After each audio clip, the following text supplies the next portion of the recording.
अस्सलाम वालेकुम, मैं डॉक्टर सुहेल खान और आप लोग देख रहे हैं मेरा फेसबुक और यूट्यूब चैनल। उम्मीद करता हूँ आप लोग जहाँ जहाँ भी हैं, जिधर जिधर भी हैं, सब खैर वाफियत से होंगे। अल्लाह की ज़ात से दुआ कि अल्लाह ताला की ज़ात आप सबको अपने हिफ्ज़ व ईमान में रखे, आमीन और सुम्मा आमीन।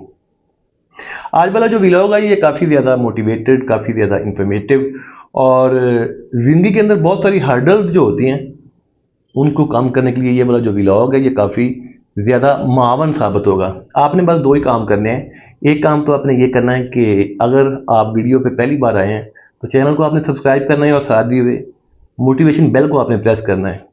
दूसरा काम आपने ये करना है कि जो भी आपकी राय है आज के जो व्लॉग से मुतल्लिक आपने कमेंट्स बॉक्स में आना है, उसका इज़हार लाजमी करना है। लोग जो है वो हमें किस तरह से जज करते हैं, हमारे मुतल्लिक किस तरह से वो जानते हैं, हमारा जो इमेज है वो किस तरह के लोगों के नज़दीक होता है, कन्फ्यूजन क्लैरिटी जो होती है वो किस तरह से आती है।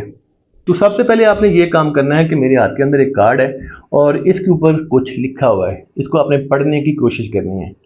और मुझे लगता है कि जब आप इसको पढ़ रहे होंगे तो आप कन्फ्यूजन का शिकार होंगे, कोई क्लैरिटी नहीं आ रही होगी। एक एंगल से आप देखते होंगे तो आपको लगता होगा कि ये शायद 13 लिखा हुआ है, यानी कि 13 लिखा हुआ है। और फिर जब आप इसको ऐसे घुमा के देखते हैं तो आपको लगेगा कि ये W है और उसके ऊपर एक लाइन लगी हुई है। और फिर जब आप इसको इस तरह से घुमा के देखते हैं तो आपको लगेगा कि ये M है और नीचे इसकी एक लाइन लगी हुई है, यानी कि इसको पढ़ने में आपको कन्फ्यूजन हो रही है, क्या लिखा हुआ है इसमें क्लैरिटी नहीं आ रही। अब क्लैरिटी किस तरह से आएगी वो मैं आपको बताता हूँ। इसी तरह हमारा जो इमेज होता है ना, उसके अंदर कन्फ्यूजन होती हैं, क्लैरिटी नहीं होती, लेकिन वो क्लैरिटी भी इसी तरह ही आती है जैसा कि फर्ज करते हैं कि ये जो लफ्ज़ है ये अकेला लिखा हुआ है, एक लफ्ज़ लिखा हुआ है, और जब इसकी जो संगत होगी, सोबत होगी, वो इसके मैं साथ लेके आऊँगा तो फिर इस वाले लफ्ज़ के अंदर भी क्लैरिटी आ जाएगी। जैसा कि फर्ज करते हैं मैं यहाँ पे लिख देता हूँ A और यहाँ पे मैं लिख देता हूँ C, यानी कि A और C। अब ये चीज़ क्लियर है कि ये B ही लिखा हुआ है, क्योंकि A की संगत है, उसके बाद B है, फिर आगे C की संगत है। अब ये कंफर्म हो गया कि ये C लिखा हुआ है। ये वही लफ्ज़ है जिसको हमें पढ़ने में कन्फ्यूजन हो रही थी, क्लैरिटी नहीं आ रही थी, लेकिन इसकी संगत ने कंफर्म कर दिया कि ये चीज़ है। और बिल्कुल इसी तरह हमारी जो संगत होती है, लोग हमें जज करते हैं, लोग हमारे में जानते हैं, हमें जानते हैं, पहचानते हैं, वो हमारी संगत से, हमारी सोबत से, हमारी बैठक से। तो एक छोटा बच्चा जो होता है उसके अंदर काफ़ी हद तक वालिदैन की आदतें जो होती हैं वो शिफ्ट होती हैं, बड़े बहन भाई जो होते हैं उनकी आदतें जो होती हैं वो शिफ्ट होती हैं, क्योंकि बच्चा जो होता है वो उनकी सोबत में रह रहा होता है, उनकी बैठक में रह रहा होता है, उनकी संगत में रह रहा होता है। और यही वाली संगत या यही वाली सोबत घर के बाहर भी होती है।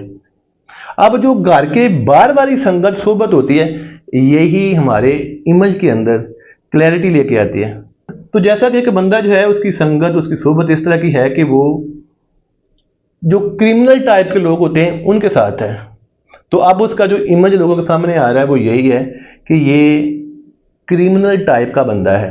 और उसी बंदे की संगत जो है वो ऐसे लोगों से होती है कि जो दीन का काम कर रहे होते हैं, तो उसका जो इमेज होता है लोगों के सामने वो ये होता है कि यार ये दीन सीखने वाला है या दीन सिखाने वाला है। एक संगत ही तो होती है कि जो बंदे को मजबूर करती है कि आगे बढ़, या फिर संगत ही होती है कि जो बंदे को एक ही जगह के ऊपर रोके रखती है। अब थोड़ी देर के लिए सोचते हैं कि आपके पास कोई ऐसी स्किल है, ऐसा हुनर है कि आप कुछ बड़ा कर सकते हैं, लेकिन आपकी जो संगत है वो उस टाइप के लोगों की है कि जो सवाए रोटी के या सवाए शाम की दिहाड़ी से ज़्यादा सोच ही नहीं सकते। अब ऐसी संगत आपके ख्वाबों के दरमियान एक दीवार बनेगी।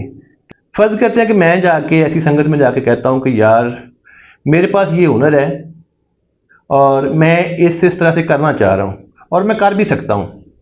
अब मेरी ये वाली संगत, ये वाली सोबत मुझे कहेगी कि भाई तेरे ख़ानदान में कोई पहले ऐसा बंदा था कि जिसने ये वाला काम इस तरह से किया हुआ हो, तो मेरा जवाब होगा कि नहीं। अब मेरी संगत मुझे ये कहेगी कि भाई तू कौन सा हलाकू खान है, तू भी छोड़ इसको, तू नहीं कर सकता।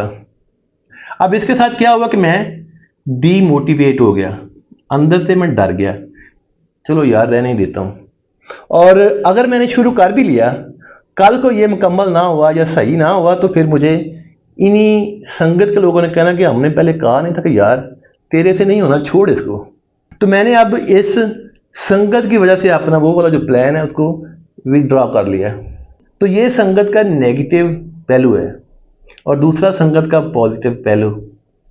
यहाँ पे फर्ज करते हैं कि आपका बच्चा, आपका भाई, उसकी सोच जो है वो छोटी है, प्लान है उसके पास, स्किल भी है उसके पास, लेकिन वो डिसीजन नहीं ले पा रहा कि मैं अब इसको शुरू करूं या ना करूं।